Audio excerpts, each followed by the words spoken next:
La fuerza de la sangre. Novelas ejemplares. Por Miguel de Cervantes Saavedra. Una noche de las calurosas del verano, volvían de recrearse del río en Toledo un anciano hidalgo con su mujer, un niño pequeño, una hija de edad de 16 años y una criada. La noche era clara, la hora las 11, el camino solo y el paso tardo por no pagar con cansancio la pensión que traen consigo las holguras que en el río o en la vega se toman en Toledo.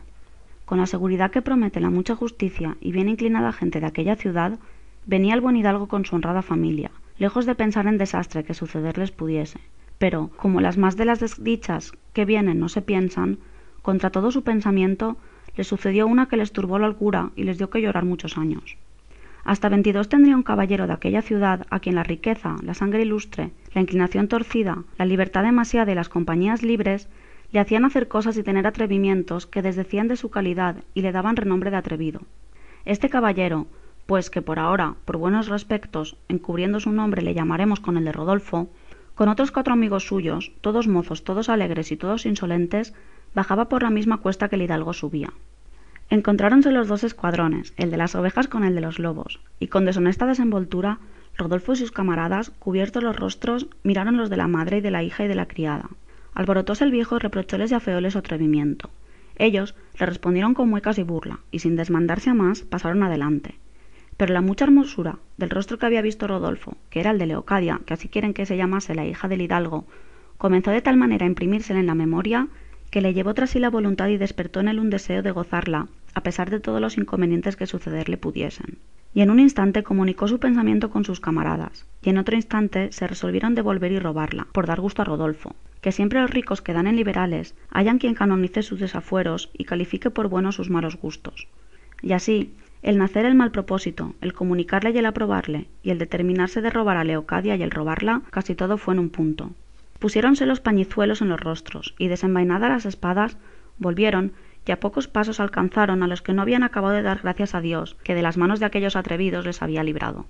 Arremetió Rodolfo con Leocadia, y cogiéndola en brazos, dio a huir con ella, la cual no tuvo fuerzas para defenderse, y el sobresalto le quitó la voz para quejarse, y aun la luz de los ojos, pues desmayada y sin sentido, no vio quién la llevaba ni a dónde la llevaban. Dio voces su padre, gritó su madre, lloró su hermanico, arañóse la criada, pero ni las voces fueron oídas, ni los gritos escuchados, ni movió con pasión el llanto, ni los araños fueron de provecho alguno, porque todo lo cubría la soledad del lugar, y el callado silencio de la noche, y las crueles entrañas de los malhechores. Finalmente, alegres se fueron los unos y tristes se quedaron los otros. Rodolfo llegó a su casa sin impedimento alguno, y los padres de Leocadia llegaron a la suya lastimados, afligidos y desesperados, ciegos sin los ojos de su hija, que era la lumbre de los suyos, solos porque Leocadia era su dulce y agradable compañía, confusos, sin saber si sería bien dar noticia de su desgracia a la justicia, temerosos no fuesen ellos el principal instrumento de publicar su deshonra. Veíanse necesitados de favor, como hidalgos pobres. No sabían de quién quejarse, sino de su corta aventura.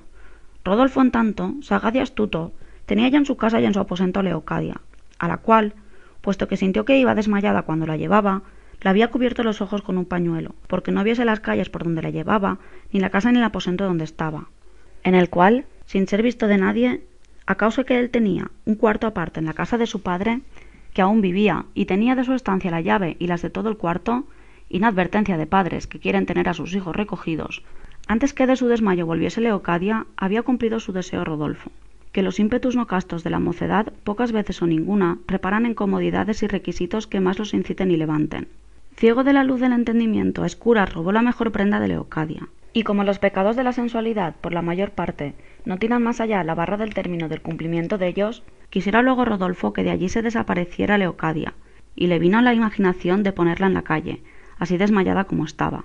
y yéndola a poner en obra, sintió que volvía en sí diciendo: ¿A dónde estoy, desdichada? ¿Qué oscuridad es esta? ¿Qué tinieblas me rodean? ¿Estoy en el limbo de mi inocencia o en el infierno de mis culpas? Jesús, ¿quién me toca? ¿Yo en cama? ¿Yo lastimada?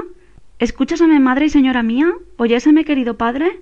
Ay, sin ventura de mí, que bien advierto que mis padres no me escuchan y que mis enemigos me tocan. Venturosa sería yo si esta oscuridad durase para siempre, sin que mis ojos volviesen a ver la luz del mundo, y que este lugar donde ahora estoy, cualquiera que él se fuese, sirviese de sepultura a mi honra, pues es mejor la deshonra que se ignora que la honra que está puesta en opinión de las gentes.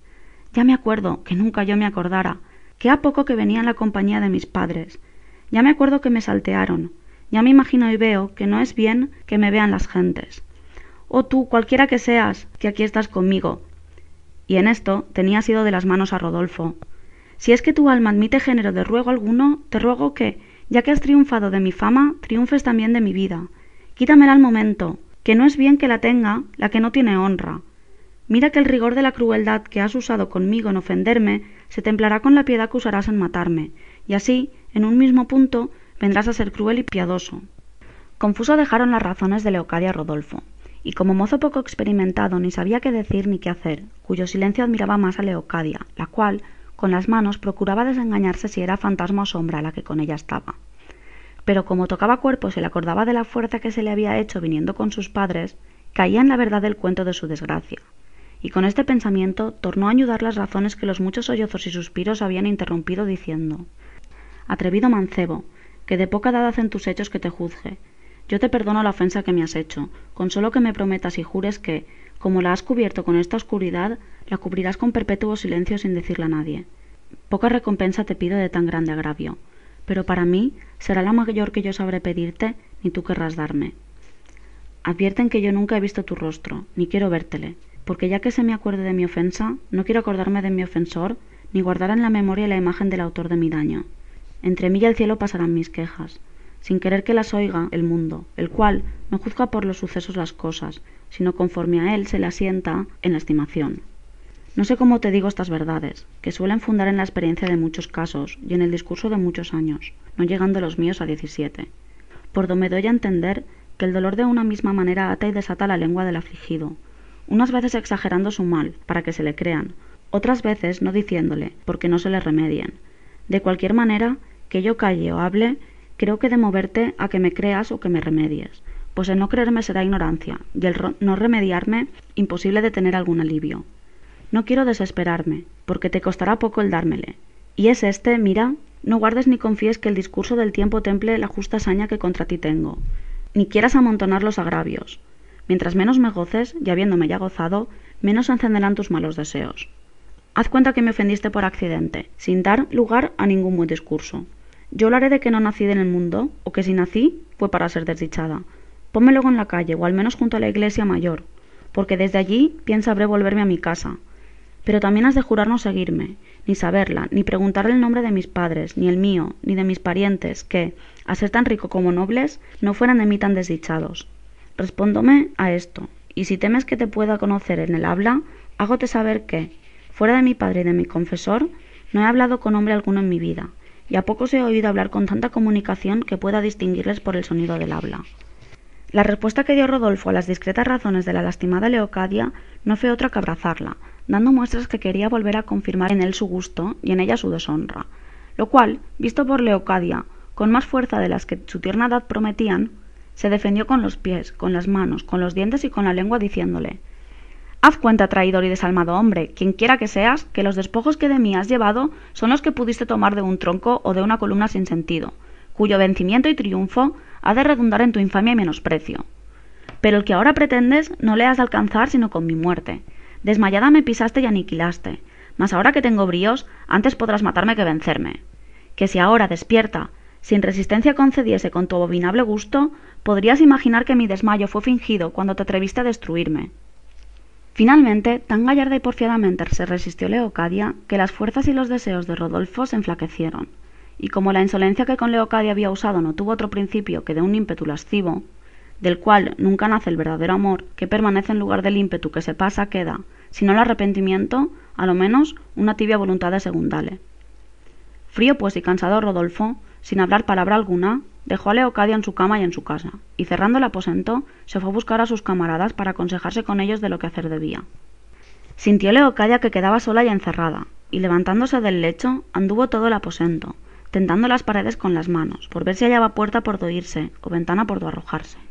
Halló la puerta pero bien cerrada, y topó una ventana que pudo abrir, por donde entró el resplandor de la luna, tan claro que pudo distinguir Leocadia los colores de unos damascos que el aposento adornaban. Vio que era dorada la cama, y tan ricamente compuesta, que más parecía el lecho de un príncipe que de algún particular caballero. Contó las sillas y los escritorios, notó la parte donde la puerta estaba, y aunque vio pendientes de las paredes algunas tablas, no pudo alcanzar a ver las pinturas que contenían. La ventana era grande, guarnecida y guardada de una gruesa reja. La vista caía a un jardín que también se cerraba con paredes altas, dificultades que se opusieron a la intención que de arrojarse a la calle tenía. Todo lo que vio y notó de la capacidad y ricos adornos de aquella estancia le dio a entender que el dueño de ella debía ser un hombre principal y rico, y no como quiera, sino aventajadamente. En un escritorio que estaba junto a la ventana vio un crucifijo pequeño, todo de plata, el cual tomó y se le puso en la manga de la ropa, no por devoción ni por hurto, sino llevada de un discreto designio suyo. Hecho esto, cerró la ventana como antes estaba y volvióse al lecho, esperando qué fin tendría el mal principio de su suceso.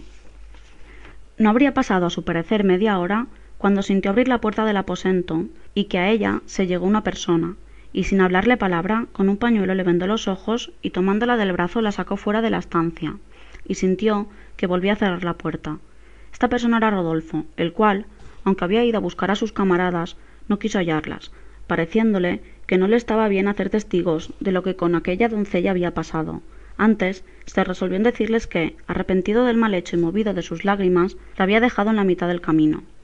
Con este acuerdo, volvió tan presto a poner a Leocadia junto a la iglesia mayor, como ella se lo había pedido, antes que amaneciese y el día le estorbase de echala, y le forzase a tenerla en su aposento hasta la noche venidera, en el cual espacio de tiempo ni él quería volver a usar de sus fuerzas ni dar ocasión a ser conocido. Llevóla pues hasta la plaza que llaman de ayuntamiento, y allí, en voz troncada y en lengua medio portuguesa y castellana, le dijo que seguramente podía irse a su casa, porque de nadie sería seguida, y antes que ella tuviese lugar de quitarse el pañuelo, ya él se había puesto en parte donde no pudiese ser visto. Quedóse la Leocadia, quitóse la venda, reconoció el lugar donde la dejaron. Miró a todas partes, no vio a persona, pero, sospechosa que desde lejos la siguieran, a cada paso se detenía, dándolos hacia su casa, que no muy lejos de allí estaba, y por desmentir las espías, si acaso la seguían, se entró en una casa que halló abierta, y de allí poco se fue a la suya, donde halló sus padres atónitos y sin desnudarse, y aún sin tener pensamiento de tomar descanso alguno. Cuando la vieron, corrieron a ella con brazos abiertos y con lágrimas en los ojos la recibieron. Leocadia, llena de sobresalto y alboroto, hizo a sus padres que se tirasen con ella aparte, como lo hicieron, y allí, en breves palabras, les dio cuenta de todo su desastrado suceso, con todas las circunstancias de él y de la ninguna noticia que traía del salteador y robador de su honra. Díjoles lo que había visto en el teatro donde se representó la tragedia de su desventura, la ventana, el jardín, la reja, los escritorios, la cama y los damascos, y a lo último les mostró el crucifijo que había traído, ante cuya imagen se renovaron las lágrimas, se hicieron deprecaciones, se pidieron venganzas y desearon milagrosos castigos. Dijo asimismo que, aunque ella no deseaba venir en conocimiento de su ofensor, que si a sus padres les parecía ser bien conocerle, que por medio de aquella imagen podrían,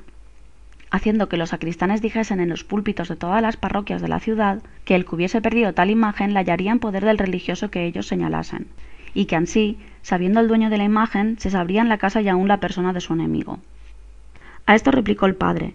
bien habías dicho, hija, si la malicia ordinaria no se opusiera a tu discreto discurso, pues está claro que esta imagen hoy, en este día, se ha de echar de menos en el aposento que dices, y el dueño de ella ha de tener por cierto que la persona que con él estuvo se la llevó.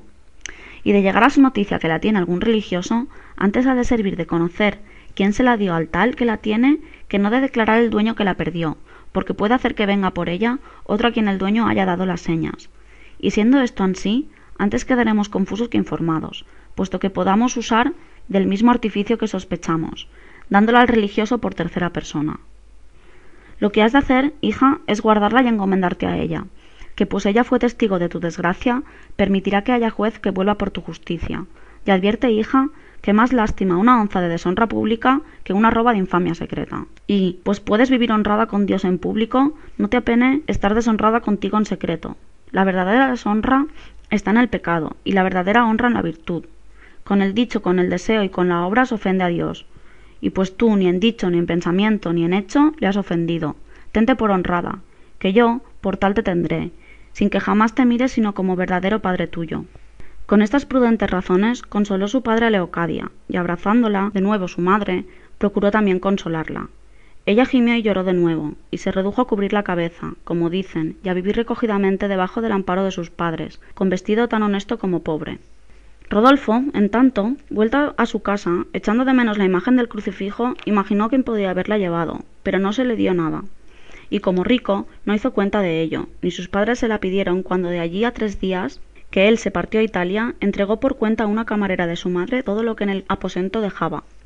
Muchos días sabía que tenía Rodolfo determinado de pasar a Italia, y su padre, que había estado en ella, se lo persuadía, diciéndole que no eran caballeros los que solamente lo eran en su patria, que era menester serlo también en las ajenas. Por estas y otras razones se dispuso la voluntad de Rodolfo de cumplir la de su padre, el cual le dio crédito de muchos dineros para Barcelona, Génova, Roma y Nápoles, y él, con 2 de sus camaradas, se partió luego, goloso de lo que había oído decir algunos soldados de la abundancia de las hosterías de Italia y Francia, y de la libertad que en los alojamientos tenían los españoles. Sonábale bien aquel Ecco buoni polastri, piccioni, presuto e salchiche, con otros nombres de esta jaez, de quien los soldados se acuerdan cuando de aquellas partes vienen a estas y pasan por la estrecheza e incomodidades de las ventas y mesones de España. Finalmente, él se fue con tan poca memoria de lo que con Leocadia le había sucedido como si nunca hubiese pasado. Ella, en este entretanto, pasaba la vida en casa de sus padres con el recogimiento posible, sin dejar verse de persona alguna, temerosa que su desgracia se la habían de leer en la frente. Pero a pocos meses vio serle forzoso hacer por fuerza lo que hasta allí de grado hacía. Vio que le convenía vivir retirada y escondida, porque se sintió preñada, suceso por el cual las en algún tanto olvidadas lágrimas volvieron a sus ojos, y los suspiros y lamentos comenzaron de nuevo a herir los vientos, sin ser parte la discreción de su buena madre a consolarla. Voló el tiempo, y llegóse el punto del parto, y con tanto secreto que aún no osó fiar de la partera. Usurpando este oficio la madre, dio a la luz del mundo un niño de los hermosos que pudieran imaginarse. Con el mismo recato y secreto que había nacido, le llevaron a una aldea, donde se crió 4 años, al cabo de los cuales, con nombre de sobrino, le trujo su abuela a su casa, donde se criaba, si no muy rica, al menos muy virtuosamente. Era el niño, a quien pusieron nombre Luis por llamarse su abuelo, de rostro hermoso, de condición mansa, de ingenio agudo, y en todas las acciones que en aquella edad tierna podía hacer, daba señales de ser de algún noble padre engendrado. Y de tal manera, su gracia, belleza y discreción enamoraron a sus abuelos, que vinieron a tener por dicha la desdicha de su hija por haberles dado tal nieto. Cuando iba por la calle, llovían sobre él millares de bendiciones. Unos bendecían su hermosura, otros la madre que lo había parido, otros el padre que le engendró, aquellos a quien tan bien criado le criaban. Con este aplauso de los que lo conocían y no conocían, llegó el niño a la edad de 7 años, en la cual ya sabía leer latín y romance y escribir formada y muy buena letra, porque la intención de sus abuelos era hacerle virtuoso y sabio, ya que no le podían hacer rico, como si la sabiduría y la virtud no fuesen las riquezas sobre quien no tienen jurisdicción los ladrones, ni la que llaman fortuna. Sucedió, pues, que un día que el niño fue con un recaudo de su abuela a una parienta suya, acertó a pasar por una calle donde había carrera de caballeros.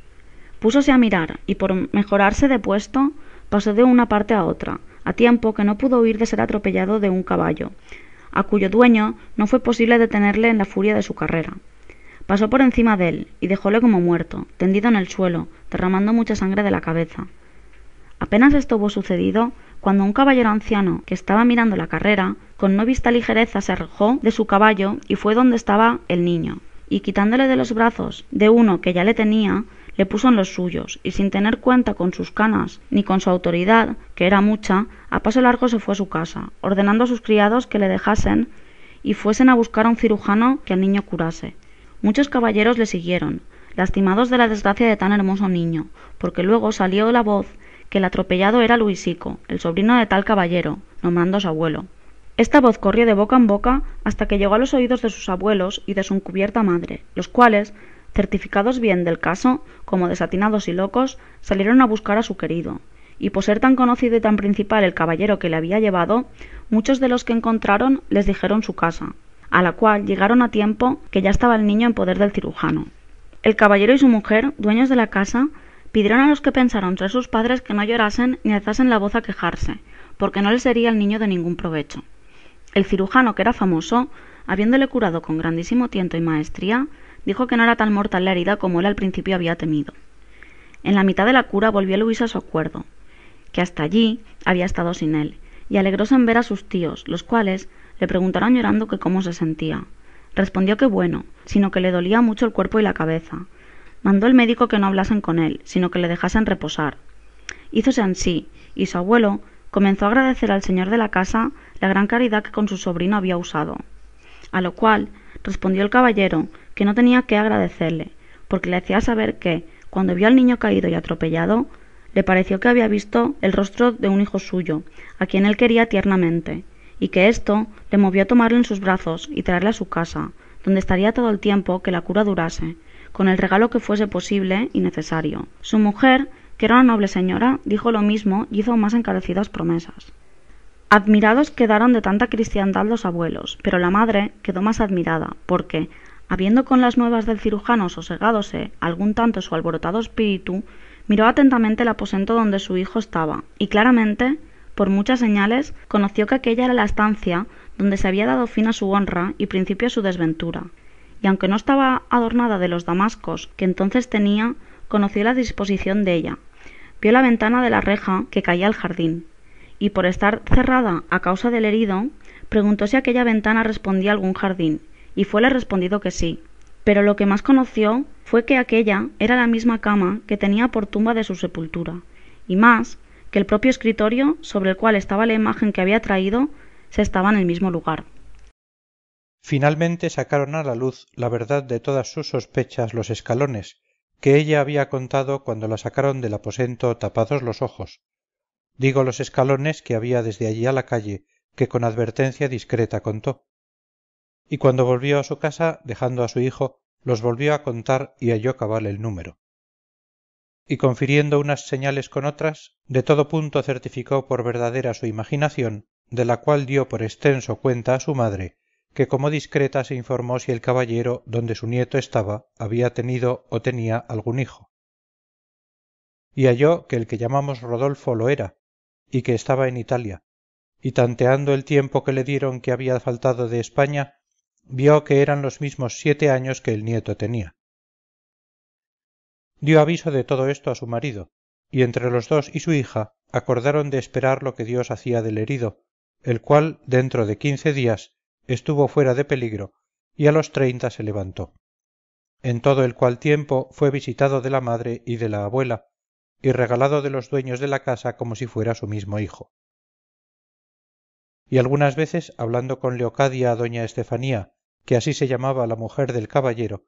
le decía que aquel niño parecía tanto a un hijo suyo que estaba en Italia, que ninguna vez le miraba que no le pareciese ver a su hijo delante. Destas razones tomó ocasión de decirle una vez que se halló sola con ella, las que con acuerdo de sus padres había determinado de decille, que fueron estas o otras semejantes. El día, señora, que mis padres oyeron decir que su sobrino estaba tan mal parado, creyeron y pensaron que se les había cerrado el cielo y caído todo el mundo a cuestas. Imaginaron que ya les faltaba la lumbre de sus ojos y el báculo de su vejez, faltándoles este sobrino, a quien ellos quieren con amor de tal manera que con muchas ventajas excede al que suelen tener otros padres a sus hijos. Mas como decirse suele que cuando Dios da la llaga, da la medicina, la halló el niño en esta casa, y yo en ella el acuerdo de unas memorias que no las podré olvidar mientras la vida me durare. Yo, señora, soy noble porque mis padres lo son, y lo han sido todos mis antepasados, que con una medianía de los bienes de fortuna han sustentado su honra felizmente donde quiera que han vivido. Admirada y suspensa estaba doña Estefanía escuchando las razones de Leocadia, y no podía creer, aunque lo veía, que tanta discreción pudiese encerrarse en tan pocos años, puesto que a su parecer la juzgaba por de 20 poco más o menos.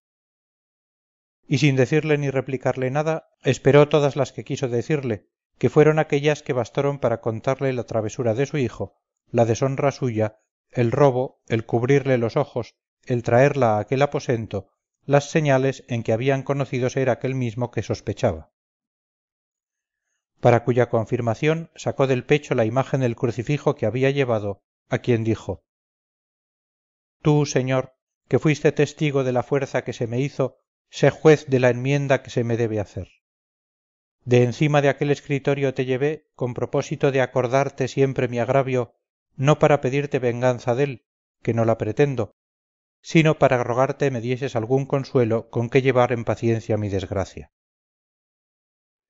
Este niño, señora, con quien habéis mostrado el extremo de vuestra caridad, es vuestro verdadero nieto. Permisión fue del cielo el haberle atropellado para que trayéndole a vuestra casa hallase yo en ella, como espero que he de hallar, si no el remedio que mejor convenga, y cuando no con mi desventura, a lo menos el medio con que pueda sobrellevalla. Diciendo esto, abrazada con el crucifijo, cayó desmayada en los brazos de Estefanía, la cual, en fin, como mujer y noble, en quien la compasión y misericordia suele ser tan natural como la crueldad en el hombre, apenas vio el desmayo de Leocadia, cuando juntó su rostro con el suyo, derramando sobre él tantas lágrimas que no fue menester esparcirle otra agua encima para que Leocadia en sí volviese. Estando las dos de esta manera, acertó a entrar el caballero marido de Estefanía, que traía a Luisico de la mano, y viendo el llanto de Estefanía y el desmayo de Leocadia, preguntó a gran priesa le dijesen la causa de do procedía. El niño abrazaba a su madre por su prima y a su abuela por su bienhechora, y asimismo preguntaba por qué lloraban. Grandes cosas, señor, hay que deciros, respondió Estefanía a su marido, cuyo remate se acabará con deciros que hagáis cuenta que esta desmayada es hija vuestra y este niño vuestro nieto. Esta verdad que os digo me ha dicho esta niña, y la ha confirmado y confirma el rostro de este niño, en el cual entrambos habemos visto el de nuestro hijo. Si más no os declaráis, señora, yo no os entiendo, replicó el caballero. En esto volvió en sí Leocadia, y abrazada del crucifijo parecía estar convertida en un mar de llanto. Todo lo cual tenía puesto en gran confusión al caballero, de la cual salió contándole su mujer todo aquello que Leocadia le había contado, y él lo creyó, por divina permisión del cielo, como si con muchos y verdaderos testigos se lo hubieran probado. Consoló y abrazó a Leocadia, besó a su nieto, y aquel mismo día despacharon un correo a Nápoles, avisando a su hijo se viniese luego, porque le tenían concertado casamiento con una mujer hermosa sobremanera, y tal cual para él convenía. No consintieron que Leocadia ni su hijo volviesen más a la casa de sus padres, los cuales, contentísimos del buen suceso de su hija, daban sin cesar infinitas gracias a Dios por ello. Llegó el correo a Nápoles, y Rodolfo, con la golosina de gozar tan hermosa mujer como su padre le significaba, de allí a 2 días que recibió la carta, ofreciéndosele ocasión de 4 galeras que estaban a punto de venir a España, se embarcó en ellas con sus 2 camaradas que aún no le habían dejado, y con próspero suceso en 12 días llegó a Barcelona, y de allí por la posta en otros 7 se puso en Toledo y entró en casa de su padre, tan galán y tan bizarro que los extremos de la gala y de la bizarría estaban en él todos juntos. Alegráronse sus padres con la salud y bienvenida de su hijo. Suspendióse Leocadia, que de parte escondida le miraba por no salir de la traza y orden que doña Estefanía le había dado. Las camaradas de Rodolfo quisieran irse a sus casas luego, pero no lo consintió Estefanía por haberlos menester para su designio. Estaba cerca la noche cuando Rodolfo llegó, y en tanto que se aderezaba la cena, Estefanía llamó aparte las camaradas de su hijo, creyendo sin duda alguna que ellos debían de ser los 2 de los 3 que Leocadia había dicho que iban con Rodolfo la noche que la robaron, y con grandes ruegos les pidió le dijesen si se acordaban que su hijo había robado a una mujer tal noche, tantos años había, porque el saber la verdad desto importaba la honra y el sosiego de todos sus parientes. Y con tales y tantos encarecimientos se lo supo rogar, y de tal manera les asegurar que de descubrir este robo no les podía suceder daño alguno, que ellos tuvieron por bien de confesar ser verdad que una noche de verano, yendo ellos 2 y otro amigo con Rodolfo, robaron en la misma que ella señalaba a una muchacha, y que Rodolfo se había venido con ella, mientras ellos detenían a la gente de su familia que con voces la querían defender, y que otro día les había dicho Rodolfo que la había llevado a su casa, y sólo esto era lo que podían responder a lo que les preguntaban. La confesión de estos 2 fue echar la llave a todas las dudas que en tal caso le podían ofrecer, y así determinó de llevar al cabo su buen pensamiento, que fue éste. Poco antes que se sentasen a cenar, se entró en un aposento a solas su madre con Rodolfo, y poniéndole un retrato en las manos le dijo: «Yo quiero, Rodolfo hijo, darte una gustosa cena con mostrarte a tu esposa. Este es su verdadero retrato, pero quiérote advertir que lo que le falta de belleza le sobra de virtud. es noble y discreta y medianamente rica, y pues tu padre y yo te la hemos escogido, asegúrate que es la que te conviene. Atentamente miró Rodolfo el retrato y dijo: si los pintores que ordinariamente suelen ser pródigos en la hermosura con los rostros que retratan, lo han sido también con éste, sin duda creo que el original debe de ser la misma fealdad. A la fe, señora y madre mía, justo es y bueno que los hijos obedezcan a sus padres en cuanto les mandaren, pero también es conveniente y mejor que los padres den a sus hijos el estado de que más gustaren. Y pues el del matrimonio es nudo que no le desata sino la muerte, bien será que sus lazos sean iguales y de unos mismos hilos fabricados. La virtud, la nobleza, la discreción y los bienes de la fortuna bien pueden alegrar el entendimiento de aquel a quien le cupieron en suerte con su esposa, pero que la fealdad della alegre los ojos del esposo paréceme imposible. Mozo soy, pero bien se me entiende que se compadece con el sacramento del matrimonio el justo y debido deleite que los casados gozan, y que si él falta cojea el matrimonio y desdice de su segunda intención. Pues pensar que un rostro feo que se ha de tener a todas horas delante de los ojos, en la sala, en la mesa y en la cama, pueda deleitar, otra vez digo que lo tengo por casi imposible. Por vida de vuesa merced, madre mía, que me dé compañera que me entretenga y no enfade, porque sin torcer a una o a otra parte, igualmente y por camino derecho llevemos ambos a dos el yugo donde el cielo nos pusiere. Si esta señora es noble, discreta y rica, como vuesa merced dice, no le faltará esposo que sea de diferente humor que el mío. Unos hay que buscan nobleza, otros discreción, otros dineros y otros hermosura,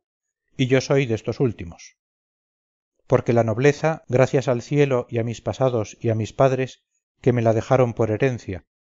Discreción, como una mujer no sea necia, tonta o boba, bástale que ni por aguda despunte ni por boba no aproveche.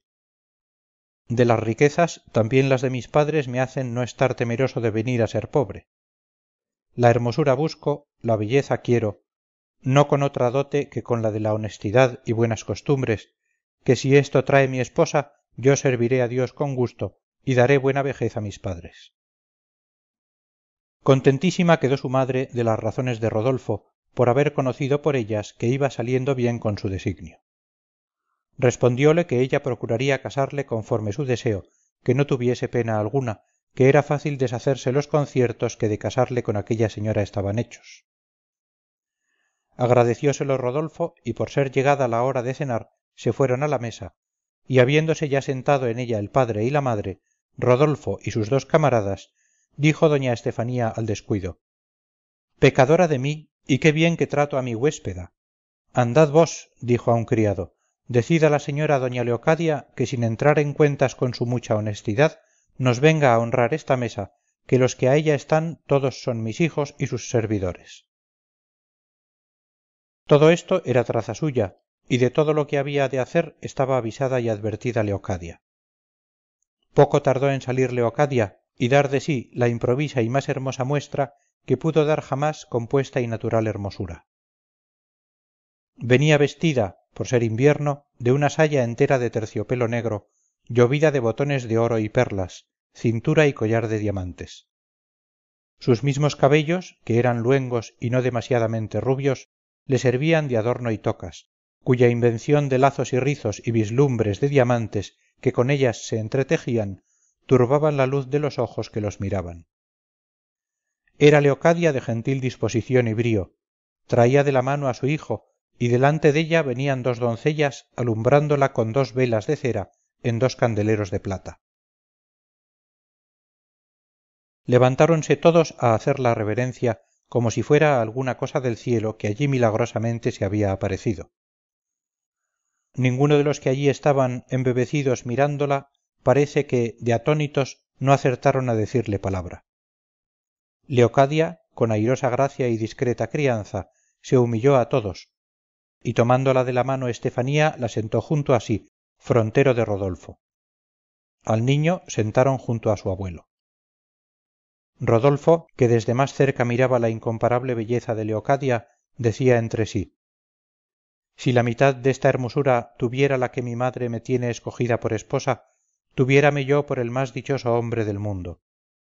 Válame Dios, ¿qué es esto que veo? ¿Es por ventura algún ángel humano el que estoy mirando? Y en esto se le iba entrando por los ojos a tomar posesión de su alma la hermosa imagen de Leocadia, la cual, en tanto que la cena venía, viendo también tan cerca de sí al que ya quería más que a la luz de sus ojos, con que alguna vez a hurto le miraba, comenzó a revolver en su imaginación lo que con Rodolfo había pasado. Comenzaron a enflaquecerse en su alma las esperanzas que de ser su esposo su madre le había dado, temiendo que a la cortedad de su ventura habían de corresponder las promesas de su madre. Consideraba cuán cerca estaba de ser dichosa o sin dicha para siempre. Y fue la consideración tan intensa y los pensamientos tan revueltos que le apretaron el corazón de manera que comenzó a sudar y a perderse de color en un punto, sobreviniéndole un desmayo que le forzó a reclinar la cabeza en los brazos de doña Estefanía, que como ansí la vio, con turbación la recibió en ellos. Sobresaltáronse todos y dejando la mesa acudieron a remediarla, pero el que dio más muestras de sentirlo fue Rodolfo, pues por llegar presto a ella tropezó y cayó 2 veces. Ni por desabrocharla ni echarla agua en el rostro volvía en sí. Antes el levantado pecho y el pulso, que no se le hallaban, iban dando precisas señales de su muerte. Y las criadas y criados de casa, como menos considerados, dieron voces y la publicación por muerta. Estas amargas nuevas llegaron a los oídos de los padres de Leocadia, que para más gustosa ocasión los tenía doña Estefanía escondidos. Los cuales, con el cura de la parroquia, que ansimismo con ellos estaba, rompiendo el orden de Estefanía, salieron a la sala. Llegó el cura presto, por ver si por algunas señales daba indicios de arrepentirse de sus pecados, para absolverla dellos. Y donde pensó hallar un desmayado, halló 2, porque ya estaba Rodolfo puesto el rostro sobre el lecho de Leocadia. Diole su madre lugar que a ella llegase como a cosa que había de ser suya, pero cuando vio que también estaba sin sentido, estuvo a pique de perder el suyo, y le perdiera si no viera que Rodolfo tornaba en sí, como volvió, corrido de que le hubiesen visto hacer tan extremados extremos. Pero su madre, casi como adivina de lo que su hijo sentía, le dijo: «No te corras, hijo, de los extremos que has hecho, sino córrete de los que no hicieres cuando sepas lo que no quiero tenerte más encubierto, puesto que pensaba dejarlo para más alegre coyuntura. Has de saber, hijo de mi alma, que esta desmayada que en los brazos tengo es tu verdadera esposa. Llamo verdadera porque yo y tu padre te la teníamos escogida, que la del retrato es falsa». Cuando esto oyó Rodolfo, llevado de su amoroso y encendido deseo, y quitándole el nombre de esposo todos los estorbos que la honestidad y decencia del lugar le podían poner, se abalanzó al rostro de Leocadia, y juntando su boca con la della, estaba como esperando que se le saliese el alma para darle acogida en la suya. Pero cuando más las lágrimas de todos por lástima crecían, y por dolor las voces se aumentaban, y los cabellos y barbas de la madre y padre de Leocadia arrancados venían a menos, y los gritos de su hijo penetraban los cielos, volvió en sí Leocadia, y con su vuelta volvió la alegría y el contento que de los pechos de los circunstantes se había ausentado. Hallóse Leocadia entre los brazos de Rodolfo, y quisiera con honesta fuerza desasirse dellos, pero él le dijo: «No, señora, no ha de ser ansí, no es bien que punéis por apartaros de los brazos de aquel que os tiene en el alma». A esta razón acabó de todo en todo de cobrar Leocadia sus sentidos, y acabó doña Estefanía de no llevar más adelante su determinación primera, diciendo al cura que luego desposase a su hijo con Leocadia. Él lo hizo ansí, que por haber sucedido este caso en tiempo cuando con sola la voluntad de los contrayentes, sin las diligencias y prevenciones justas y santas que ahora se usan, quedaba hecho el matrimonio, no hubo dificultad que impidiese el desposorio. El cual hecho, déjese a otra pluma y a otro ingenio más delicado que el mío el contar la alegría universal de todos los que en él se hallaron, los abrazos que los padres de Leocadia dieron a Rodolfo, las gracias que dieron al cielo y a sus padres, los ofrecimientos de las partes, la admiración de las camaradas de Rodolfo, que tan impensadamente vieron la misma noche de su llegada tan hermoso desposorio, y más cuando supieron, por contarlo delante de todos doña Estefanía, que Leocadia era la doncella que en su compañía su hijo había robado, de que no menos suspenso quedó Rodolfo.